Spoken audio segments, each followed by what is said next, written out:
Hi అండి. ముంగిట్లో మగ్గులు. ఈరోజు ఇంకో కథ చెప్పుకుందాం. ఎక్కడ నుండి ఎక్కడికి. చాలా రోజుల క్రితం ఒక ఊళ్ళో రంగారావు అనే యువకుడు ఒకడు ఉండేవాడు. పట్టణంలో అతనికి ఒక చిన్న స్థలం ఉండేది. అందులో కనీసం ఒక గదైన కట్టాలని అతనికి భలే కోరిక. పట్టణంలో గది కట్టాలంటే కనీసం 10,000 రూపాయలైనా ఉండాలి. కానీ రంగారావు దగ్గర ఏనాడు అంత డబ్బు జమ కాలేదు. ఒక రోజున రంగారావు పొలం దున్నుతున్నాడు. అకస్మాత్తుగా అక్కడ అతనికి ఒక బంగారు నాణెం దొరికింది. అబ్బా, బంగారు నాణెం! దీంతో నా అవసరాలన్నీ తీరతాయి అనుకుని అతను పని ఆపి దాన్ని జేబులో వేసుకుని ఇంటికి బయలుదేరాడు. ఇంటికి పోతుంటే దారి మధ్యలో ఒక ముసలాయన ఎదురుపడ్డాడు రంగారావుకు. ఒక గాడిదని తోలుకుని వస్తున్నాడాయన. నాయనా, చాలా ఆకలిగా ఉంది. 2 రోజులుగా ఏమీ తినలేదు. నీకు మేలు జరుగుతుంది. నీ దగ్గర ఏమైనా ఉంటే దానం చెయ్యి బాబు అన్నాడు ముసలాయన రంగారావుతో. సంతోషంగా ఉన్న రంగారావుకి అబద్ధం చెప్ప బుద్ధి కాలేదు. పోనీలే, ఇది నాకు దొరకలేదనుకుంటాను అని అతను తన జేబులో బంగారు నాణెం తీసి ఆ ముసలాయనకి ఇచ్చేశాడు.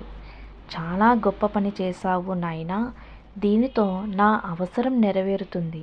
ఇదిగో, ఈ గాడిద చాలా మంచిది. దీన్ని నువ్వు తీసుకెళ్ళు అని ఆ ముసలాయన తన గాడిదను రంగారావుకిచ్చి ముందుకు సాగాడు. రంగారావుకి ఆ గాడిదని ఏమి చెయ్యాలో అర్థం కాలేదు. వద్దన్నా వినట్లేదు ముసలాయన. అందుకని అతను దాన్ని తోలుకుని ఇంటికి పోయాడు. ఇంటికి పోయేసరికి అక్కడ పరిస్థితి గందరగోళంగా ఉన్నది. వాళ్ళ పక్కింటి వాళ్ళు వేరే ఏదో ఊరికని బయలుదేరి ఉన్నారు. తీరా సమయానికి బండి జాడలేదు. దాన్నేముంది, ఇదిగో ఈ గాడిద ఉంది కదా, మీ సామాన్లు దీని మీద తీసుకెళ్దాం రండి అని రంగారావు వాళ్ళ సామాన్లు అన్నిటినీ పొరుగురు చేర్చాడు. వాళ్ళు చాలా సంతోషపడి అతని ఒక 100 రూపాయలు ఇచ్చి భోజనం కూడా పెట్టి పంపారు. వెనక్కి వస్తూ ఒక చోట విశ్రాంతిగా కూర్చున్నాడు రంగారావు. అంతలోనే ఒక చిన్న పిల్లవాడు ఏడుపులు, వాళ్ళ అమ్మ అరుపులు వినపడ్డాయి. రంగారావుకి జాలి వేసింది. పిల్లవాడు, ఎందుకు ఏడుస్తున్నావమ్మా అని అడిగాడు. చూడు నాయనా, మా బండి చక్రం విరిగి అవతల ఎక్కడో నిలిచిపోయింది. నడక తప్పితే ఇక వేరే మార్గం లేదు మాకు. వీడేమో నడవని మారం చేస్తున్నాడంది ఆ తల్లి. అయ్యో, దాందేముందమ్మా, నా గాడిద మీద కూర్చోపెట్టండి వాడిని.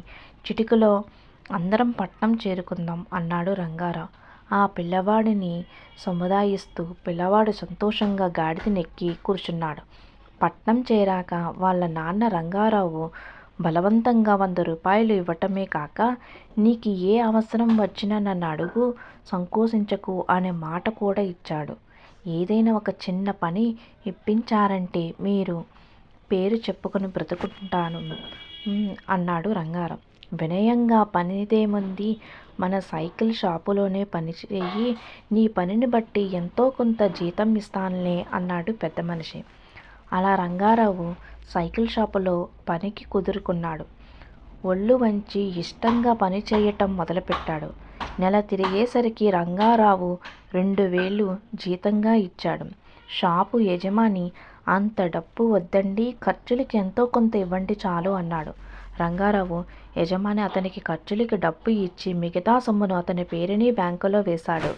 సంవత్సరం తిరిగేసరికి రంగారావు పేరు బ్యాంకులో 20,000 రూపాయలు జమ అయ్యాయి. ఆ డబ్బుతో అతను తన స్థలాలలో చిన్న ఇల్లు ఒకటి కట్టుకోగలిగాడు.